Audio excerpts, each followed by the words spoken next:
Hey, here we are again, America. Deer Hunter DVM coming back at you again. Long time no see. February the 20th, and I've been out about half the day this afternoon looking for antlers and sign, and don't adjust your sets. I know I have and look weird with eye black on my face, and I'm not trying to be the next face painter for shed hunting. I'm not trying to set any trends here. The deal with this is I am red-green colorblind, so over the years I've tried different lenses in sunglasses on days like this that are really sunny when I'm out shed hunting, when you've got a bunch of shadows to contend with. And my red-green color blindness doesn't help trying to shed hunt or find blood or anything like that. So on sunny days, I would like to be wearing sunglasses, but I just don't. I just feel like it cuts my contrast perception even worse. So I just don't wear them. I think I do worse with sunglasses on days like this because of my red-green deficiency, if that makes any sense. But I get tired of looking, like when I'm facing south and looking into the sun, the glare bothers me just like it would anyone else. And so I put eye black on like these baseball players do to help them see the ball, help them see white under the lights at night or in the sun in the summertime when they're looking up for the ball. And I don't know, I've been doing this for a few years and I think it helps. But anyway, enough about that bull crap. But in shed season news, if I had to classify how shed hunting is going, terrible. Haven't really gone much. Last weekend, brother and I went to the NWTF convention in Nashville, so we skipped it last weekend. But my middle brother stayed home and found a couple of freshies, actually 3 I think last weekend, but and one of which was a good buck that we'd have tons of history with, so I'm glad he's made it through. He'll be I think a 7-year-old next year, kind of a gnarly old buck, cagey old bastard we call Meisterbrow. Very cool to find that. I'm gonna go over to his house and look at that tonight. My shed season has been abysmal. I have been finding nothing but dead bucks. I have found, since our season has closed here in Illinois, I have found 3 dead shooter bucks on 3 different properties, and 2 of which I knew very well, one of which was a grade A monster.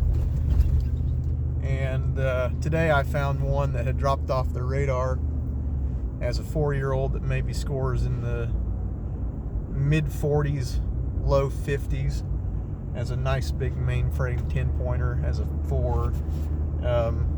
I had good history with that buck this season, had some encounters with him. Hell, all 3 of us did. My brother Eric had him at like 80 yards over the decoy, and we were going to kind of let him roll and see what he blew up into as a 5, but that is not going to happen.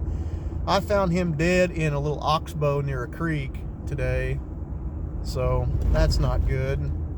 2 weekends ago, I found kind of a squirrely, non-typical deer that looked, I think, fairly old. Probably hit by a car where he was at. But and the third one I found was right after our season closed. A great big one we call the Pope, and so he's gone. Tag-along 10's gone. That squirrely non-typical's gone.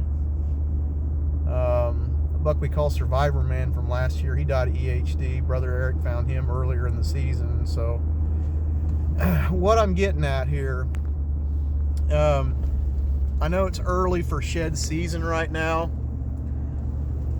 or at least I feel like it is. If I had to put a number on what my trail cameras have been telling me, I pulled the last ones last weekend when I got back. And the field observations I've been doing before work and daylight after now, I think we're probably at 30% shed if I had to put the figure on it. This is as late in the year as I've never found this is late in the shed season that I've ever not found an antler, but I don't know, can't get discouraged about it. But what I'm really getting at is troubleshooting dead bucks. You can't hunt bucks that aren't alive, and the sooner you figure out that they're not alive, or on the flip side, the sooner you figure out they are alive, the more you can plan on trying to hunt them. So I know that sounds really rudimentary, but give you a case in point, we had a drop tine buck we called Survivor Man that was a 5-year-old this year, and we kind of lost him off the radar, off of our cameras, and we were going to try and hunt him. He was going to be in the top 5 as far as our hit list bucks go. My brother Eric set out on foot to go find him. He thought he was dead of EHD. The lack of any intel on him just proved to be enough to make us concerned, and Eric went in and found him dead in a creek bottom. EHD kill. So what do you do then? How do you troubleshoot a disease outbreak like EHD? And it's really simple. Throw caution to the wind and go scout.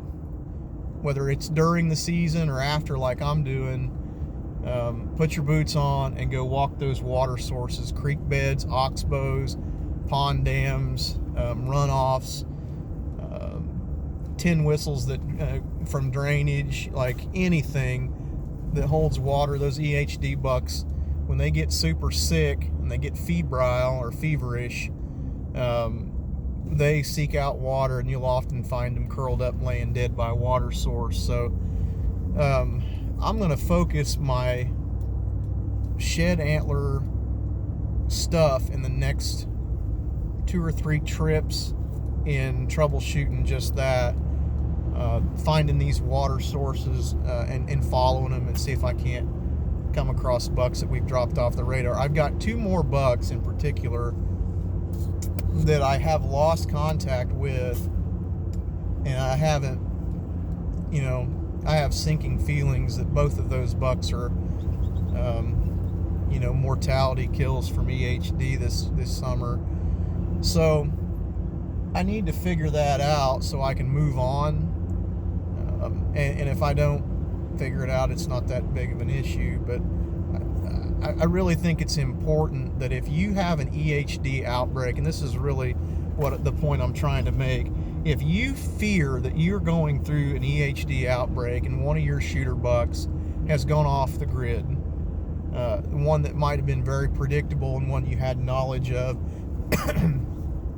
if it's during the bow season, put your boots on and go for a walk. I mean, yeah, you may bump him out of his core and this, that, and the other, but hey, if you bump him and he's still alive, newsflash, he's still alive. So I feel like it's good at staying ahead. You're good to stay ahead of the curve that way instead of just sitting back and wondering. And on that note, the buck I killed in early November was probably my highest scoring buck on our hit list. Certainly not the oldest buck that we had, but he was definitely one of the top scoring deer on the hit list, if not the number one. I feel really fortunate that I was able to harvest him as early as I did, and beat the curve when it comes to that EHD, troubleshooting it in an EHD year like we had. So what sucks is a lot of these places are sporadic, and I'm finding evidence on 3 or 4 different farms locally here, and